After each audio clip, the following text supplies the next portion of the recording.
Opisina ng Paramilitary Force ng Pakistan sinugod ng mga armadong grupo. Ano nang sinapit ng mga tao sa opisina? Atin po nga alamin yan mula sa detalye ng balitang ibabahagi maya-maya.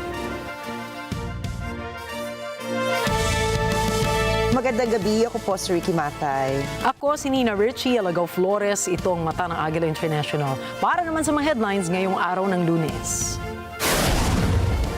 8 sa 16 na sangkot sa flood control anomalies hawak na ng DILG. Tropical Depression VERBENA nag-landfall na sa Mindanao. Japanese Prime Minister sa NATATAKOT handang makipagpulong sa China ukol sa Taiwan. Israel kinumpirma ang pagkamatay ng Chief of Staff ng Hezbollah sa kanilang pinakahuling airstrike sa Beirut. At veteran point guard Chris Paul malapit na magretiro sa kanyang basketball career.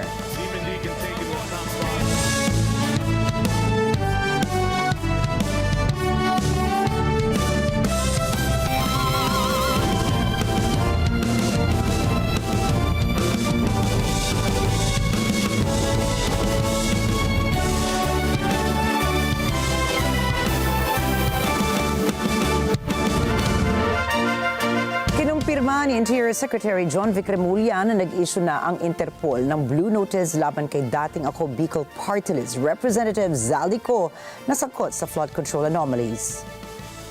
Ayon sa Interpol, ang Blue Notice ay para sa pangangalap ng karagdagang panahon ukol sa katauhan, lokasyon o gawain ng isang individual kaugnay sa isang criminal investigation.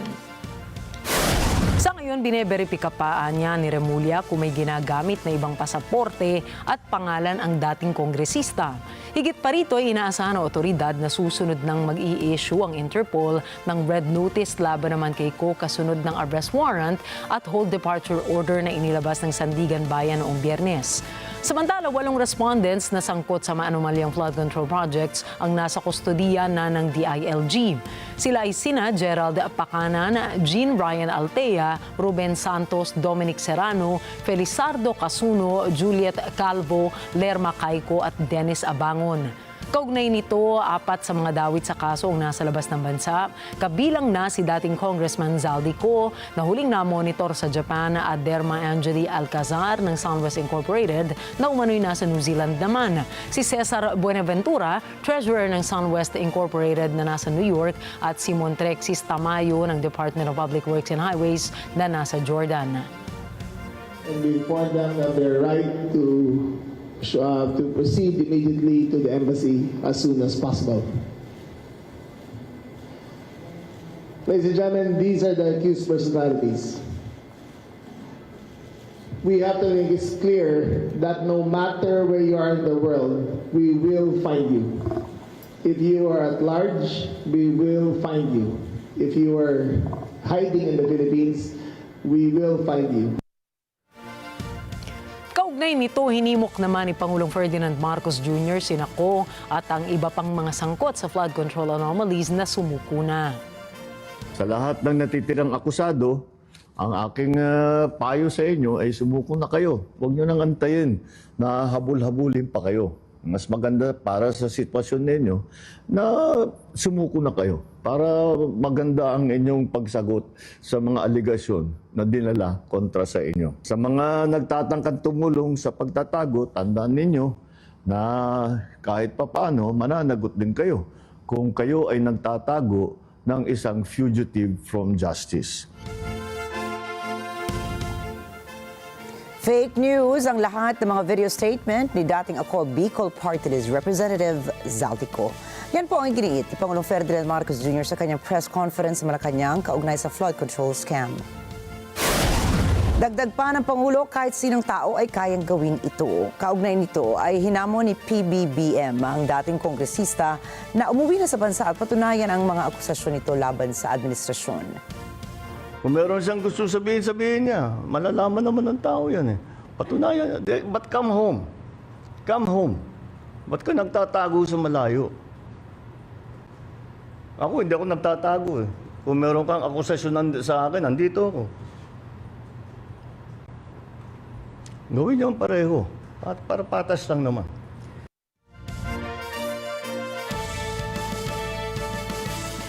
Samantalang muling naglabas ng panibagong video si dating Ako Bicol Party List Representative ZALDY ko, iginit nito na lalo itong natatakot para sa kanyang buhay dahil sa balitang idedeklara siyang terorista. Papalabasin ng administrasyon na ako ay isang terorista sa loob at labas ng Pilipinas. Para mailibing ako kasama ang katotohanan kahit saan man ako pumunta. Sinabi ni Ko na masyadong nanganganib ang kanyang buhay at kung siya ay mamamatay, kasamang maililibing ang sinasabi niyang katotohanan sa likod ng anomalya sa flood control projects ng gobyerno.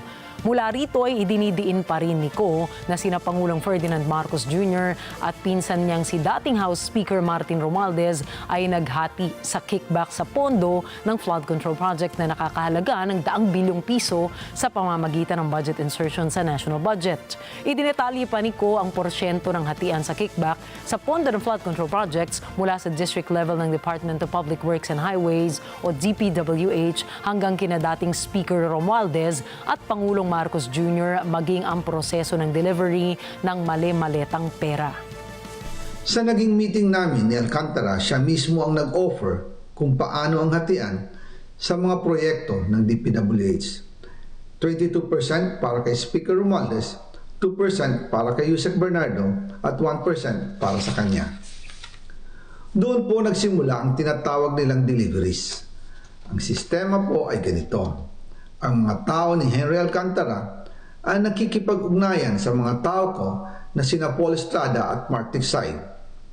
Sila ang tumatanggap na pera mula sa mga tao ni Alcantara. Minsan sa bahay ko sa Valle Verde, minsan naman sa BGC parking.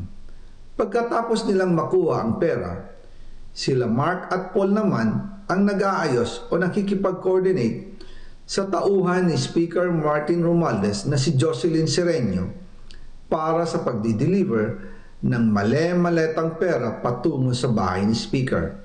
Una, sa North Forbes Park sa McKinley Drive at nang lumipat siya sa number 14 Nara Street, South Forbes Park.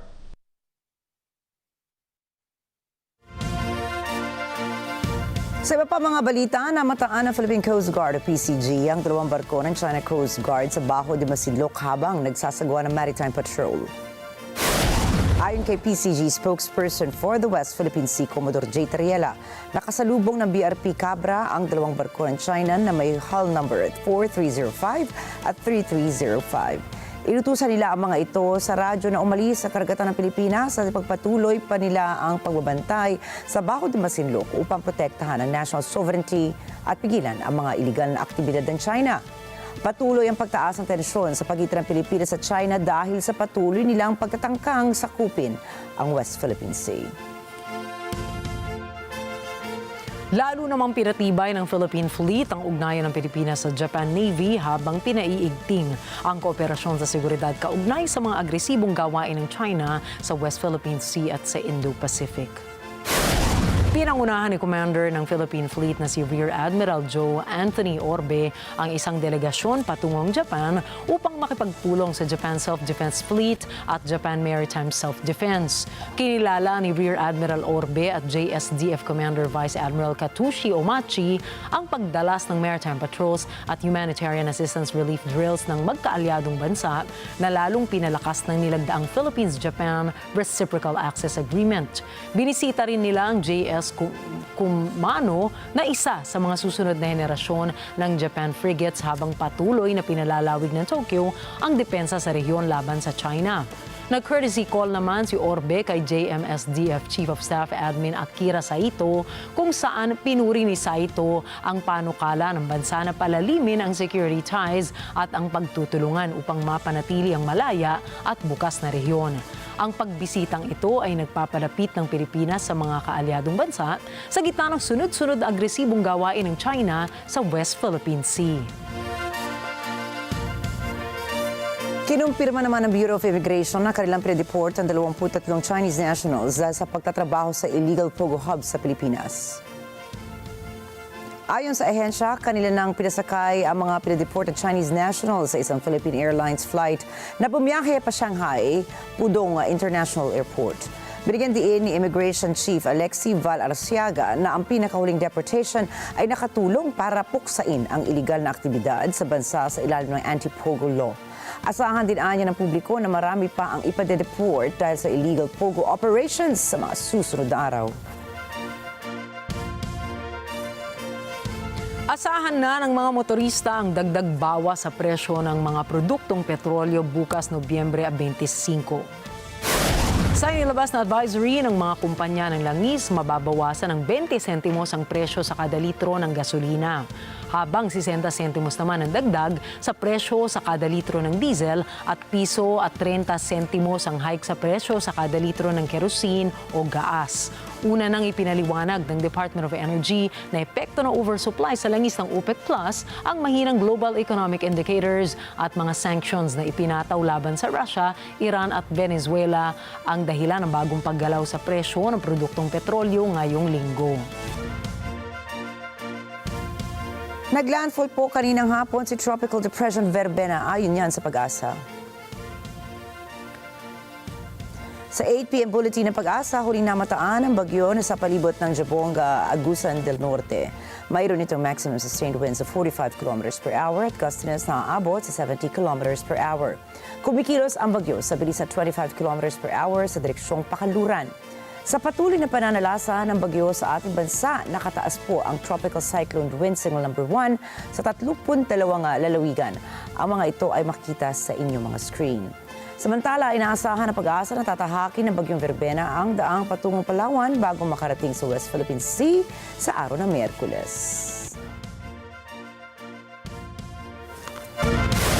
Susunod, Japanese Prime Minister bukas na makipag-usap sa China. Mataas na opisyal ng Hezbollah napaslang sa isinagawang Israeli airstrike. At Zoran Mamdani at Donald Trump nagkausap na. Yan po at iba pang mga balita sa pagbabalik ng Mata ng Agila International.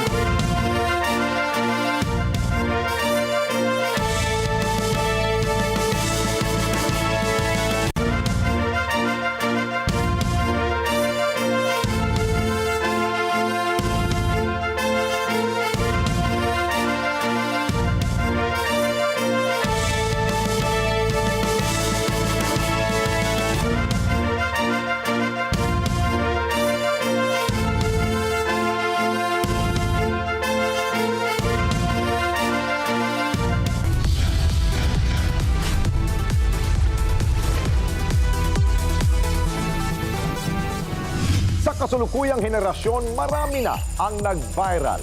Dahil po yan sa kanilang ginagawang pagtulong sa kapwa.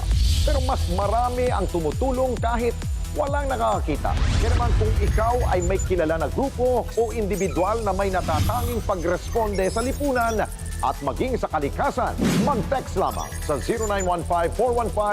0915-415-1035 o mag-email sa responde@net25.com at magpadala ng mensahe sa ating Facebook page at Net25TV. Baka kayo na ang susunod nating Certified Key Responder. Let's net together sa Net25. Sa Net25. Flamingos can stand effortlessly on one leg for hours, even while sleeping. Movement is like medicine for the body, and your feet are right at the center of it. Ouch! Twisting your ankle often comes out of nowhere and takes you by surprise. It hurts, but usually it's no big deal. Luckily, even simple moves like standing on one leg help build muscle and prevent injuries. Let's hop to it on In Good Shape.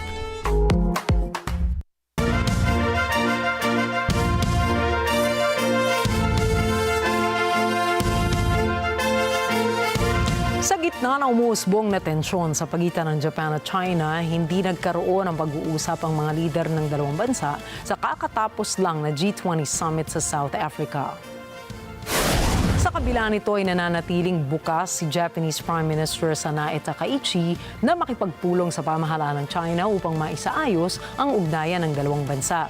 Patuloy namang naninindigan si Takaichi sa naging pahayag nito na magkakaroon ng military response ang Japan sa Taipei kapag nagkaroon ng pag-atake ang China sa Taiwan. その上で、日中間に懸案と課題があるからこそ、それらを減らし、理解と協力を増やしていくべきだと考えております。我が国としては中国とのさまざまな対話についてオープンでございます。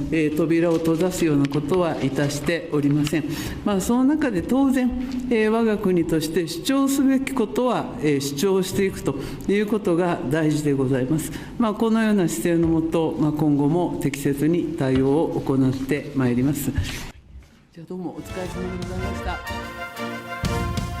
Nagbigay ng pahayag si Hong Kong Chief Executive John Lee Ka-chiu ukol sa umiigting na tensyon sa pagitan ng China at ng Japan. 日本領導人公然發表極其錯誤嘅涉台言論，傷害咗中國人民嘅感情，亦都挑戰戰後嘅國際秩序。所有中國人都唔會同意嘅。外交部亦都多次提出咗嚴正嘅交涉，要求 收回錯誤嘅言論。香港特區政府支持國家對日本嘅外交政策。 Itong unang beses na nagkomento ang isang politikong taga Hong Kong ukol sa mga isyu ng kanilang rehiyon, kabilang na rin ukol sa isyu ng pag-angkin ng China sa Taiwan. Sinabi ni Lee na ang komentong binitawan ni Japanese Prime Minister Takaichi ay lubhang nakaapekto sa posibilidad ng kooperasyon sa pagitan ng China at Japan sa panahong kinakailangan ng mga bansa na labanan ng tangkang pagmamanipula ng Estados Unidos sa pandaigdigang merkado. 今次極其錯誤嘅言論，嚴重惡化咗中日人員交流嘅氣氛。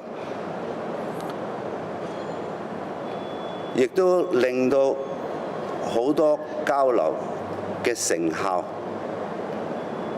我哋存疑佢嘅可能性。我哋會密切監察所有呢方面嘅發展。我哋嘅安排必須要符合國家尊嚴同埋港人嘅利益。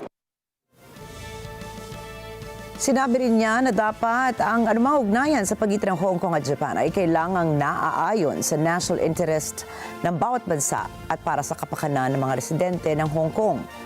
Samantala, in-update na rin ng Hong Kong Security Bureau ang travel advisory para sa Japan. Pinayuhan ng mga residenteng maging maingat at bantayan ang kanilang kaligtasan sa paglalakbay papuntang Tokyo.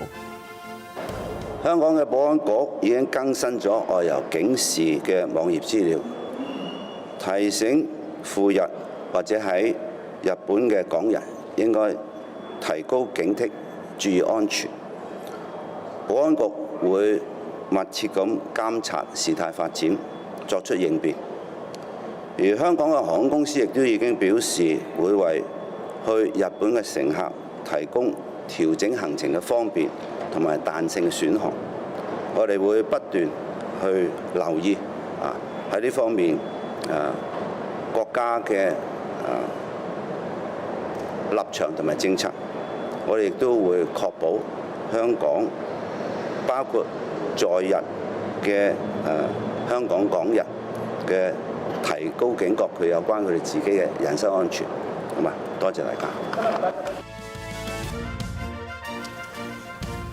Pinagtibay ng European Union na hindi maaaring baguhin ang hangganan o border ng Ukraine gamit ang sapilitang puwersa o pananakop ng kahit sinumang bansa.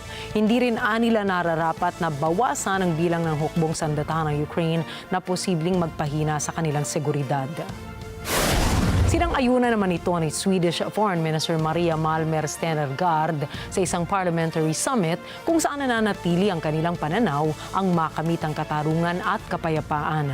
Binigyang linaw din ni Stenergard na hindi nito palalampasin ang mga ginawang karahasan ng Russia sa mga teritoryong nasasakupan ng Ukraine. Ukraine has offered full, unconditional ceasefire. Russia has not. Ukraine has always been ready to negotiate. Russia has not. Since Russia has not changed its position, neither has Sweden nor the EU. Our position remains that to achieve a just and lasting peace, Crimea is Ukraine, Donetsk is Ukraine, Luhansk is Ukraine, Kherson is Ukraine, and Zaporizhzhia is Ukraine. And let me be clear, Sweden will not recognize Russia's illegal annexation of Crimea or any other part of Ukraine's territory. We will not reward aggression. Patuloy po ang pakikipag-ugnayan ng Ukraine at ng Estados Unidos kasama ang ibang kaalyadong bansa upang maisapinal ang peace plan ng Russia at ng Ukraine. Right now, we are at a critical moment, and we are working closely with the United States, with European partners, with many others to define steps that can end Russia's war against us, against Ukraine, and bring real security. Today, almost 70 parliamentary delegations are present, and if parliaments in Europe, in the world, do not close their eyes to this, then no one will. Sa nakaraang pag-uusap sa Geneva, nagkasundo ang Ukraine at ang Estados Unidos sa ilang sensitibong issue, kabilang ang pagpapalaya sa mga bihag at mga batang dinakip umano ng Russia. Inihayag din ng European allies na patuloy silang makikipag-ugnayan sa Kyiv at sa Washington upang matiyak ng anumang kasunduan ay makatarungan at matibay. We managed to keep extremely sensitive points on the table, including the full release of all Ukrainian prisoners of war under the all for all formula, and civilians, and the complete return of Ukrainian children abducted by Russia. Iginiit din ni Zelensky na ang mga teritoryo nito ay hindi dapat sa pilitang binabago, dapat ay ginagalang. Anya, dapat may managot sa nagsimula ng digmaang ito. And it is crucial to support the principles on which Europe stands, that borders cannot be changed by force, that war criminals must not escape justice, and that the aggressor must pay fully for the war he started. And this is why decisions on Russian assets are essential. Kaugnay naman ang plano ng Washington na wakasan ang digmaan sa Ukraine ay sinabi ni European Commission President Ursula von der Leyen na kailangang magkaroon ng pangunahing papel ang European Union sa usaping pangkapayapaan para sa Ukraine. Ang pahayag niyang ito ay kasunod ng mga pag-uusap ng matataas na opisyal ng Estados Unidos, Ukraine, France, Britain at Germany sa Geneva. Si Perla Rogacion para sa report. Tatlong elemento ang kailangan para matamo ang makatarungan at pangmatagalang kapayapaan sa Ukraine. Iyan ang pahayag ni European Commission President Ursula von der Leyen. Aniya, isa rito ang pagtanggi sa sapilitang pagbabago ng Ukrainian border. Ukraine must have the freedom and sovereign right to choose its own destiny. They have chosen a European destiny. It starts with the country's reconstruction, its integration into our single market and our defense industrial base, and ultimately joining our union. Ayon kay von der Leyen, hindi maaaring iwanan mag-isa ang Ukraine na walang kakayahang ipagtanggol ang sarili. Dapat din aniyang payagan nitong panatilihin ang sariling military. Aniya, malalagay sa panganib ang Europe kung maiiwang walang depensa ang Ukraine. As a sovereign nation, there cannot be limitations on Ukraine's armed forces that would leave the country vulnerable to future attack and thereby also undermining European security. Sinabi ni von der Leyen na dapat kasali ang Europe sa kabuuan ng peace process. Pearl Rogacion para sa mata ng Agila International. Trusted, connected, on point. Best meetings so far. Ganyan po inilarawan ni U.S. State Secretary Marco Rubio ang resulta ng pinakabagong pagpupulong niya kasama ang Ukrainian delegation sa Geneva. Angeli Guzman para sa balitang yan. Magandang pagsulong ang kinahinatnan ng mga pag-uusap tungkol sa pagwawakas ng giyera sa Ukraine. Iyan ang pahayag ni State Secretary Marco Rubio matapos siyang makipagharap sa delegasyon ng Ukraine sa Geneva. We have a very good work product that was already built on a foundation of input from all the relative parties involved here, and we were able to go through some of those items now, point by point, and I think we've made good progress. Our teams have now gone to their rooms as we're working on some of the suggestions that were proffered to us. Ayon kay Rubio, may mga pagbabago pang gagawin para umubra ang plano tungo sa solusyon na sasang-ayunan kapwa ng Ukraine at US. Anya, idagdag pa ang Russia sa ekwasyon. Gayunman, sinabi niyang ito marahil ang pinakamagandang pag-uusap sa pagitan ng Washington at Kyiv. So I think the takeaway from it is I think this is a very, very meaningful, I would say probably best meeting and day we've had so far in this entire process going back to when we first came into office in January. But there's still some work left to do, and that's what our teams are going to be doing right now. And we'd like to come back to you maybe a little later tonight with the further updates. Sinang-ayunan ni Andriy Yermak ng Ukrainian delegation ang pahayag ni Rubio. We have very good progress and we are moving forward to the just and lasting peace. Ukrainian people deserve and want this peace more than anyone in this planet. We thank our big friends, United States and personal President Trump and his team to their commitment to bring this peace. And we will continue to work today, as Secretary said. We will be working and in coming days to join proposals, and we will also will engage our European friends. And of course, the final words will be of our leaders, of the President of United States and Ukraine.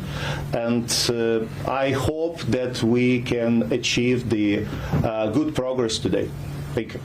Ang mga pag-uusap na ito ay matapos magreklamo ni Pangulong Donald Trump sa Truth Social na walang pagkilala ng utang na loob ang pamunuan ng Ukraine sa tulong ng US. Sa kasalukuyan, patuloy ang pag-uusap sa Geneva. NJ De Guzman para sa mata ng Agila International, trusted, connected, on point. Mapayapang nagtapos ang isinagawang G20 Summit sa South Africa kung saan nagkaroon ng joint declaration ang nasa higit 40 mga bansa. Naglalaman ang declaration ng climate change mitigation pati na rin ang usapin ukol sa economic inequality. Sa closing ceremony ng summit ay sinabi ni South African President Cyril Ramaphosa na nanaig ang isang mithiin ng mga bansa. And we've met in the face of significant challenges and demonstrated our ability to come together, even in the times of great difficulty, to pursue a better world. South Africa's presidency marks the first time, as we have said, that the G20 has been hosted and held on African soil. Greatest opportunity. Ipinagpaliban naman ang ceremonial handover sa pagiging host ng Estados Unidos sa G20 2026 dahil sa pag-boycott ng Estados Unidos sa naturang pagtitipon. Ayon kay Brazilian President Lula, wala umanong epekto sa organisasyon ang hindi pagdalo ni US President Donald Trump.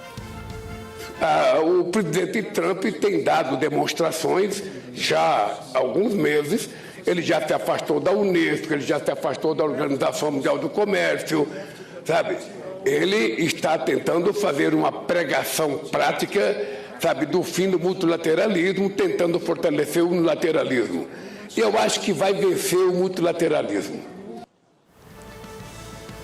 Nagkasundo rin sa iisang konsenso sa mga lider ng mga bansa na magtulungan upang muling magkaroon ng kapayapaan sa Ukraine, Sudan, Democratic Republic of the Congo at sa occupied Palestinian territory.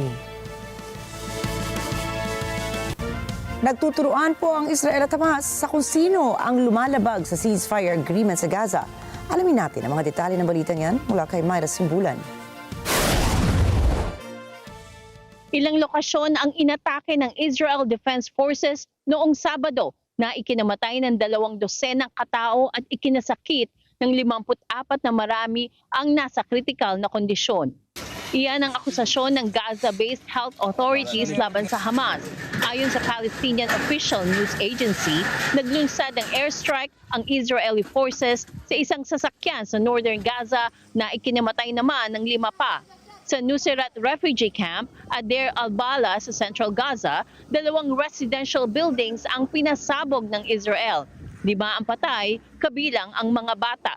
Samantala, sinabi naman ng Israel Defense Forces na sa isang 24-hour military operation nito sa Rafah, southern Gaza, 17 militanteng tumatakas mula sa underground facilities ang hinuli nila. Kinundana ng Hamas ang anilay patuloy na paglabag ng Israel sa ceasefire agreement sa Gaza at hinimok ang international mediators ng agarang makialam at pigilan ng pagpapahina ng Israel sa proseso ng kapayapaan. Inakasuhan ng militanteng grupo ang Israeli forces at sinabing mula nang magsimula ang ceasefire noong 10 ng Oktubre, patuloy ang airstrikes at artillery attacks nito sa eastern Gaza. Paulit-ulit anyang tinawid ng Israel ang Yellow Line, ang pinakakasunduang Israeli deployment line. Malinaw anilang paglabag ito sa kasunduan. Sa kabilang dako, sinabi naman ng tanggapan ng Israeli Prime Minister na nilabag ng Hamas ang ceasefire nang magpadala ito ng militante sa Israeli-controlled territory para atakihin ang mga sundalo. Bilang ganti, pinatay nila ang 5 senior Hamas militants. Nanawagan ng Israel sa mediators na utusan ng Hamas na tuparin ang sinang-ayunang kasunduan. Sa kasulukuyan, nasa 69,733 na ang Gaza death toll. 170,863 ang sugatan mulang mag-umpisa ang Israel-Hamas conflict noong October 7, 2023. May nasimbulan para sa mata ng Agila International, trusted, connected, on point. Kinumpirma ni Israeli Prime Minister Benjamin Netanyahu na napaslang na nila ang acting chief of staff ng Hezbollah. צה"ל חיסל את עלי טבטבאי, רמטכ"ל ארגון הטרור חיזבאללה. טבטאי הוא רב מרצחים. ידיו מגואלות בדם של ישראלים ואמריקנים רבים. ולא בכדי, ארצות הברית הציעה פרס כספי של $5 מיליון על הראש שלו. טבטאי שימש כמפקד בכיר בכוח רדואן, זה הכוח שהתכונן לכבוש את הגליל ולשחוט הרבה מאזרחינו. Pinuntirya sa naganap na pag-atake ang isang multi-story building at tinarget nito ang Iran-backed Hezbollah acting chief of staff na si Ali Tabtabay. Kinumpirma mismo ng Hezbollah ang pagkamatay ni Tabtabay na tinawag nilang dakilang commander na nagserbisyo hanggang sa huling sandali. Ayon pa sa Lebanon Health Ministry, 5 ang nasawi habang 28 naman ang sugatan sa insidente. Nanawagan naman si Lebanese President Joseph Aoun sa international community na kumilos upang mapatigil ang serye ng mga pag-atake ng Israel. Inatasan po ng pamahalaan ng Nigeria ang agarang pagsasara ng lahat ng paaralan matapos ang serye ng pagdukot sa mga estudyante doon. Ayon kay Governor Mohamed Umaru Bago, sa klaw ng utos ang lahat ng pampubliko, pribado, primary, secondary, pati na rin ang religious groups at federal government colleges. The only country we have, neither state in our state. Such must continue as government to protect the lives and properties of our citizens. In this decision, stakeholders today have decided to close all schools in neither state. Private, primary and secondary schools, missionary schools, Islamic schools, Pumalo na sa 315 mga bata at school staff ang pinaniniwalang dinukot. Isa na ito sa mga pinakamalalaking mass kidnappings na naitala sa bansa. Giit ng gobernador, hindi ito panahon para magsisihan. Anya, dapat isikasuhin na mailigtas ang mga biktima. It's not a time for blame game. Our mission today is to see how we can rescue these children and all those that have been kidnapped in that incident. As such, we are calling on all the security agencies, civil society organizations, organized level, clerics, please focus on the rescue of these children. Patuloy namang nagkakasa na malawakang rescue operations ang security forces upang mahanap ang daan-daang kabataang tinangay. Habang Habang ipinagdiriwang ng United Nations ang World Children's Day, tinitiis naman ng mga batang biktima ang epekto ng giyera sa Sudan. Ayon sa mga aid workers, ang mga taong umalis sa Al-Fashir para iwasan ang digmaan ay napunta sa mga refugee camps na sugatan at puno ng trauma. Ilan sa kanila ay wala na ring pamilya. Halos kalahati ng mga biktima ng digmaan ay mga bata. Si Ana Cui para sa balitang yan. Malnourished, dehydrated at traumatized ang mga batang Sudanese na nasa refugee camps.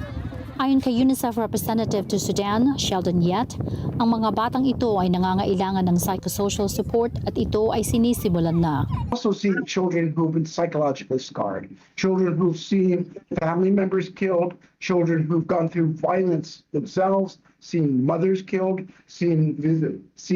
witnessed sexual violence of the most extreme kind. That leaves a scar. These children will need psychosocial support, and we're starting to do that right now. Sa pahayag ng isang doktor sa kampo na si Al-Habir Essam Al-Din, marami sa mga batang evacuees ay nagtamo ng pinsala sa kanilang mga pandinig dahil sa labanan. Ilan sa kanila ay bingi na. اللي هو كان في فقدان جزئي للسمع، فقدان كلي للسمع.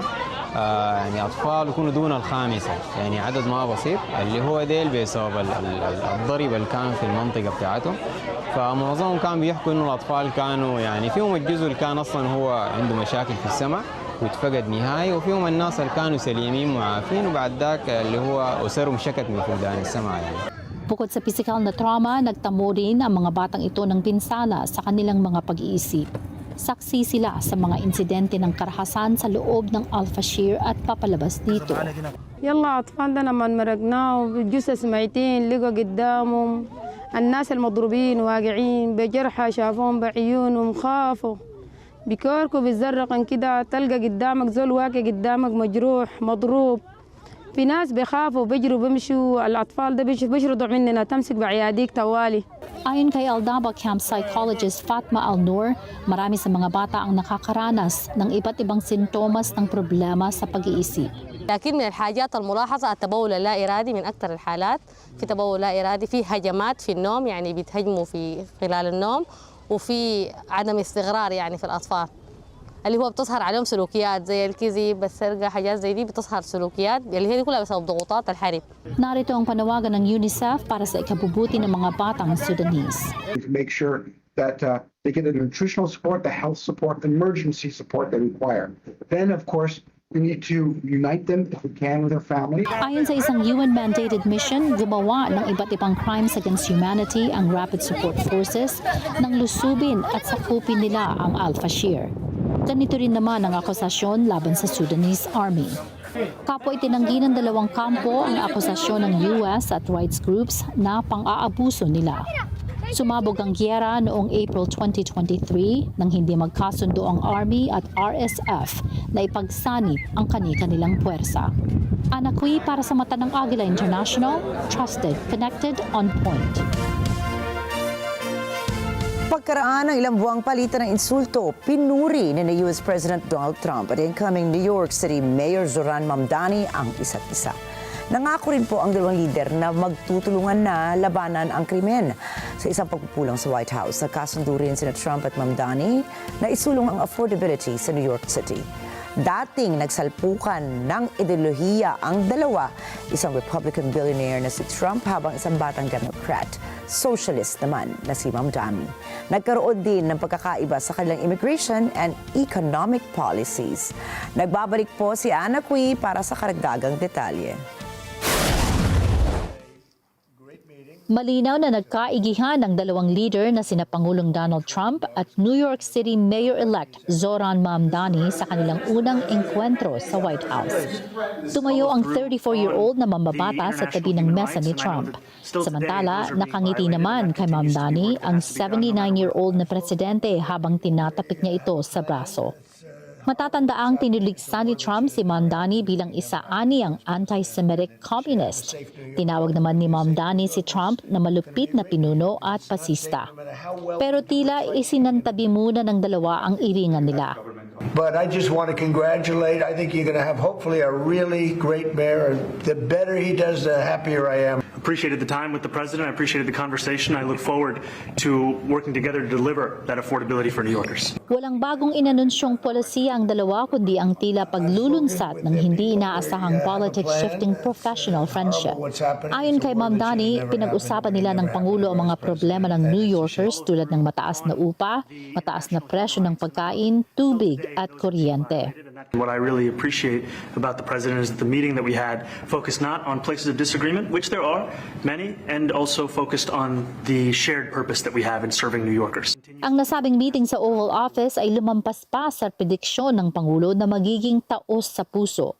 Tila suportado ni Trump na isang dating New York real estate developer ang panawagan ni Mandami na mas maraming pabahay.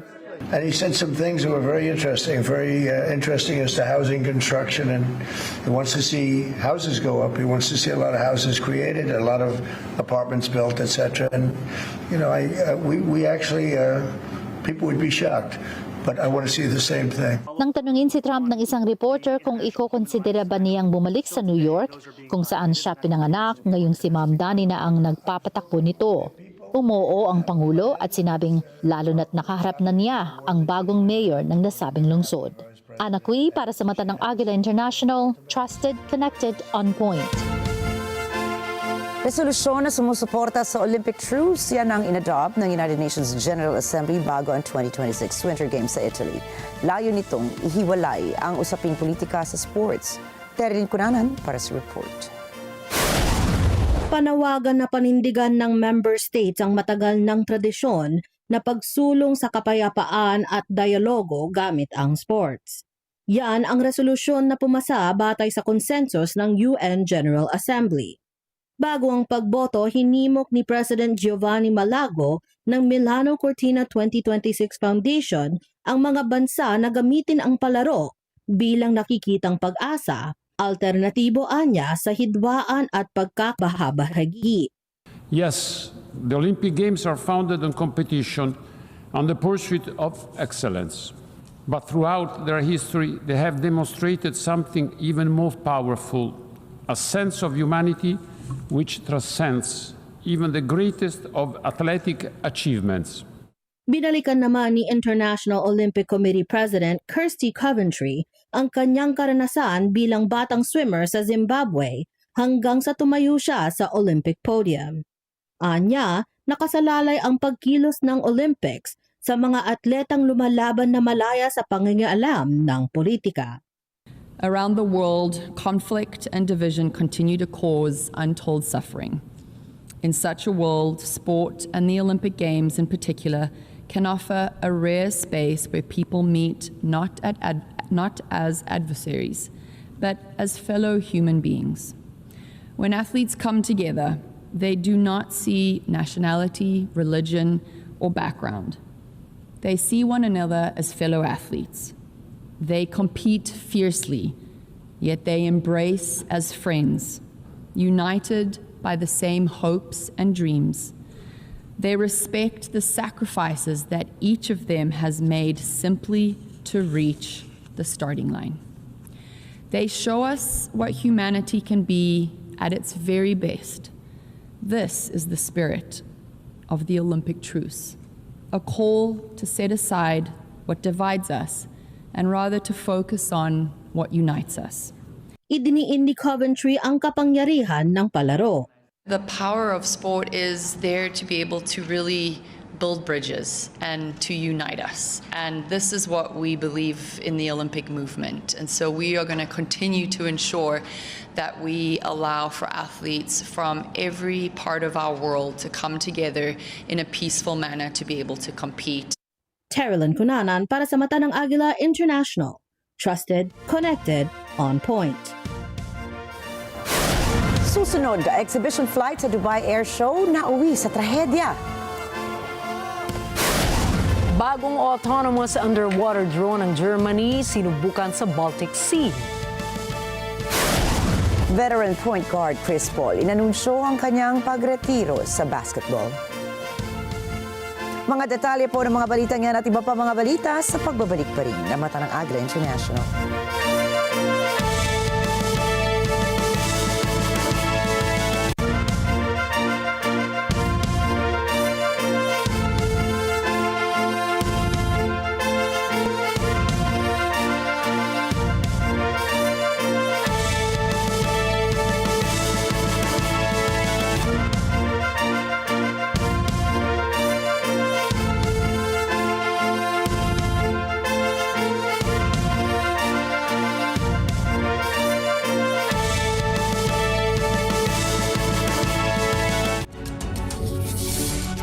When a story starts with faith, it can only grow further and stronger.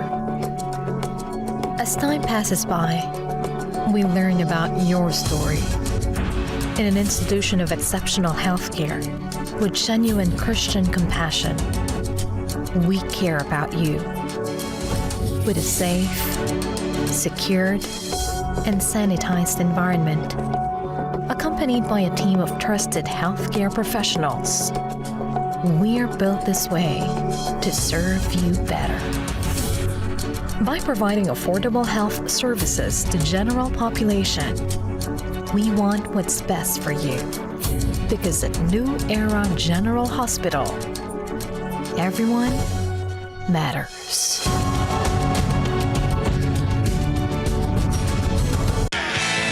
Agriculture is changing.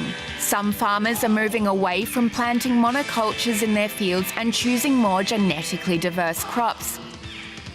But will the foods of the future even still be raised on farms? Or will production move to labs, where meat is now being grown in bioreactors? Or maybe saltwater environments, with algae farms cultivating next-generation vegetable biomass? Foods of the future and much more, this time around on Tomorrow Today.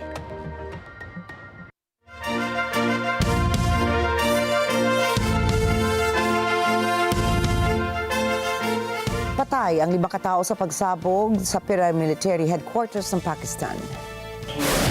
Makikita sa kuha ng CCTV ang mismong pagpapasabog ng 3 bombers malapit sa gate ng establishmento. Ayon sa mga otoridad, nadamay sa pagsabog ang 3 tauhan habang may ilan pang sugatan, kabilang ang 2 personnel na kaagad dinala sa pinakamalapit na pagamutan. Kwento ng pulisya, nagpaputok muna ang mga salarin bago piliting makapasok sa loob ng kampo at doon nila pinasabog ang kanilang mga dala. Wala pang umaako sa pag-atake, subalit tumataas umano ang mga ganitong insidente sa rehiyon kasunod ng tensyon sa pagitan ng Pakistan at Afghanistan. Patuloy namang itinatanggi ng Pakistan ang mga bintang ukol sa mga nagaganap na pag-atake. Kinumpirma ng Indian Air Force na isang piloto nito ang namatay sa bumagsak na fighter jet sa isinagawang Dubai Air Show sa Al Maktoum International Airport. Sapol sa video ang unti-unting pagbulusok ng aircraft bago ito sumaabog ng tumama sa lupa. Binisita na ng mga bumbero ang crash site para mangalap ng ebidensya para matukoy ang sanhi ng pagbagsak ng aircraft. Matapos ang insidente, agad na sinuspinde ang airshow para sa kaligtasan ng publiko. Samantala, nag-abot ng kanyang pakikiramay at pakikisimpatya si Chief of Defense Staff General Anil Chawan sa pamilya ng namatay na piloto. 11 ang sugatan at 2 ang nasa critical na kondisyon sa Tokyo, Japan matapos silang banggain ng isang white sedan. Ayon sa investigasyon ng Tokyo Metropolitan Police Department, maituturing ang insidente bilang hit and run. Tumakas umano ang driver ng white sedan matapos ang pagkakabangga. Makikita rin sa video na hindi lamang isa, kundi maraming sasakyan ang sangkot sa insidente. Patuloy ang isinasagawang search and rescue operations ng mga otoridad sa Vietnam matapos umabot sa 71 ang bilang ng mga namatay dahil sa matinding pagbaha kamakailan. Iniulat ng kanilang state media na 11 katao ang kasalukuyang nawawala pa rin. Patuloy din ang paghahatid ng agarang tulong sa mga apektadong lugar sa Daklak Province nang bumalik ang mga residente sa kanilang mga kabayan na puno naman ng debris. Kinuha naman ng ilan ang natitirang gamit at inilaan sa tabi ang mga sako ng bigas na nasira mula sa baha. Samantala, nakapila naman sa Kanahua Province ang mga tao para sa mga pangunahing pangangailangan kagaya ng pagkain, inuming tubig at mga donasyong damit. Natukoy ng mga emergency responders na umakyat sa higit 1,900 mm o 74.8 pulgada ang naitalang ulan sa ilang bahagi ng Central Vietnam. Tinatayang umabot sa humigit kumulang 8.98 trillion Vietnamese dong o $341 million ang pinsalang dulot ng pagbaha. Sinabi naman ng Disaster Management Agency ng Vietnam na mahigit 235,000 houses ang binaha at halos 80,000 hectares naman ng pananim ang nasira. Iniulat na libo-libong residente ang inilikas habang isang namatay sa lalawigan ng Songkhla sa Thailand na bumagsak ang matinding pagbaha sa bansa kamakailan. Nakuha mula sa Korean State News Agency na ang lungsod ng Hatia ay nalunod sa baha habang sinasagawa ng mga rescue workers ang search and rescue operations sa iba't ibang distrito. Kaagad naman pinag-utos ng lokal na pamahalaan ang paglikas ng lahat ng residente sa mataas na panganib na lugar sa Hatia nang muling tumaas ang tubig baha sa hapon. Nagpadala rin ito ng mga military personnel at rescue team sa buong lungsod upang tulungan ang mga apektado. Iniutos ng punong ministro ng Thailand ang pagpapatayo ng Forward Command Center sa Songkhla upang tugunan ang malubhang pagbaha sa ilang lalawigan.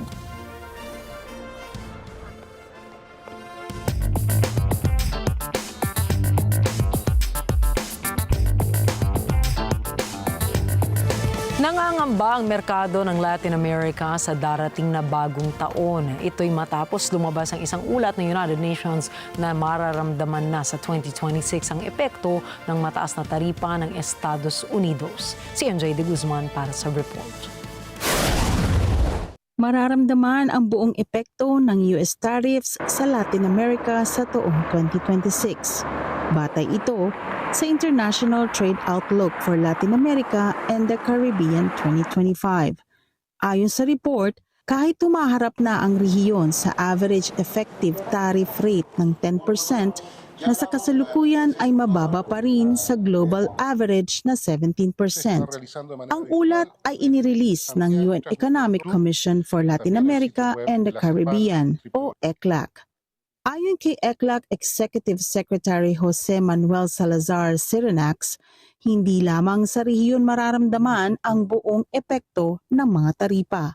En el 26 va a ser todo el año en que van a aplicar los aranceles. Sí veremos de lleno los impactos, y no solo en América Latina, también se verán más los impactos en los mismos Estados Unidos, alguna inflación a nivel de supermercado para los consumidores y también algunos impactos en los costos para multinacionales norteamericanas que usan suministros de países de América Latina que no sean excepción, por supuesto, que tengan aranceles más altos. Nagbabala ang report na apektado ng US trade policy shifts ang Foreign Direct Investment o FDI na dumadaloy sa rehiyon, partikular na sa industriya ng pag-e-export sa US market. Sa unang kalahati ng 2025, bumagsak sa $31.37 billion ang FDI project announcements sa rehiyon. 53% pagbaba iyan kumpara sa parehong period noong 2024 at 37% mas mababa sa 2015-2024 average. Nanawagan ang ECLAC sa Latin American countries na palakasin ang kooperasyon at palawakin pa ang trade partnerships tulad ng sa China. Inirekomenda na iwasan ang mga hakbang na magdaragdag pa sa pagkabahala ng magulo ng global trade landscape dahil sa sunod-sunod na gambala at geopolitical tensions. NJ de Guzman para sa Mata ng Agila International, trusted, connected, on point.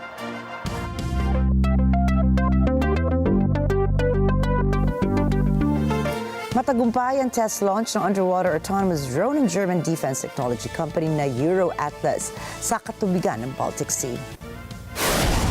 Kilala ang underwater drone sa tawag na Gray Shark kung saan kaya nitong i-monitor ang mga infrastructure sa Baltic region kung saan maraming mga power cables, telecom at gas pipelines ang nasira kasunod ang pagsisimula ng giyera ng Russia at Ukraine noong 2022.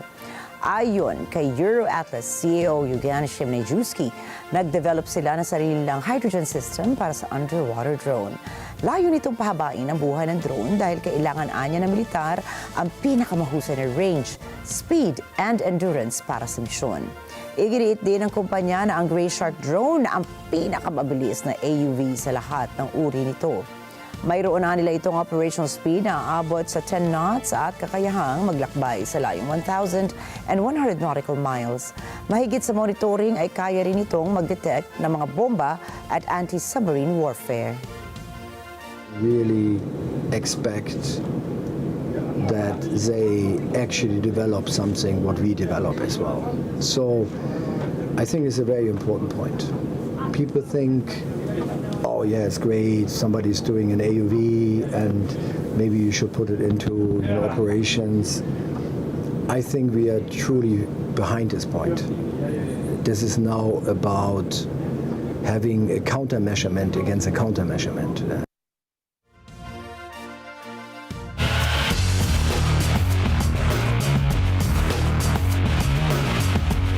Muling nagtala ng panalo sa Red Bull Racing Team si Formula 1 World Champion Max Verstappen para sa third to the last race ng season sa street circuit ng Las Vegas Grand Prix.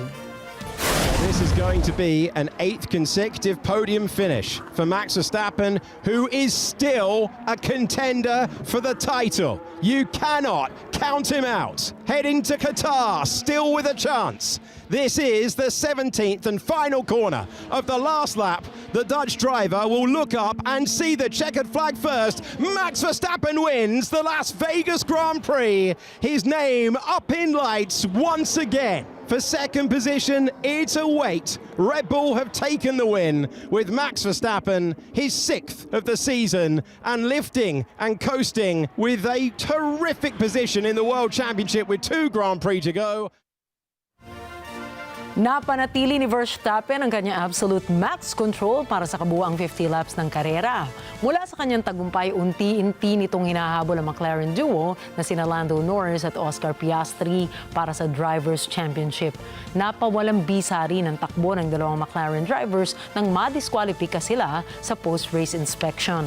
Natuklasan kasi ng technical committee na lumampas ang kanilang skid plates sa minimum height requirement kung kaya't natanggal sila mula sa kanilang P2 at P4 positions. Parehas na ngayon ang punto sina Verstappen at Piastri na 366 points, 24 points na lamang mula sa 390 lead ni Norris. Nabago rin ang posisyon ng Mercedes drivers na sina George Russell at Kimi Antonelli sa P2 at P3. Sa dalawang karerang natitira, susunod na ang Qatar Grand Prix na gaganapin sa Lusail International Circuit sa December 1.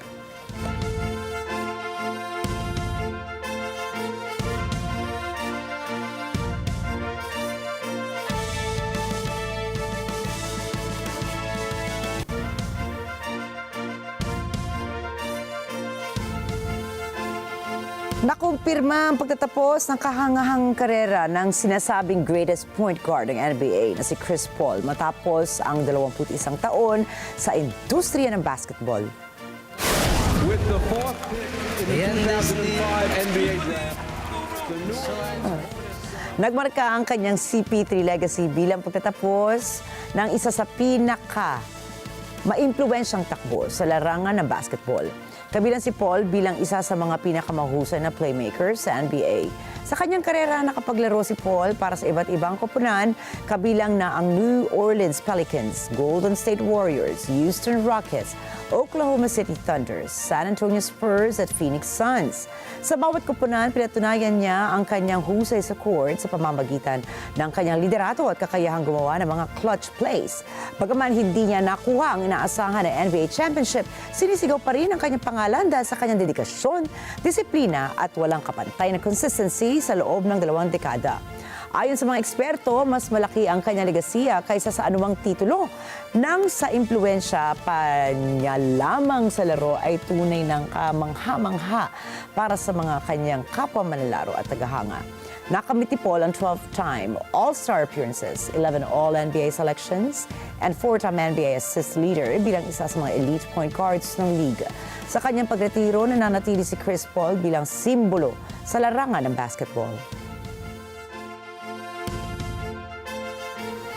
At narito po kami para maghatid ng balita sa mga dako ng mundo. Magandang gabi, ako po muli si Ricky Matay. Ako si Nina Richie Alago Flores. Ito po ang mata ng Agila International. Trusted, connected, on point.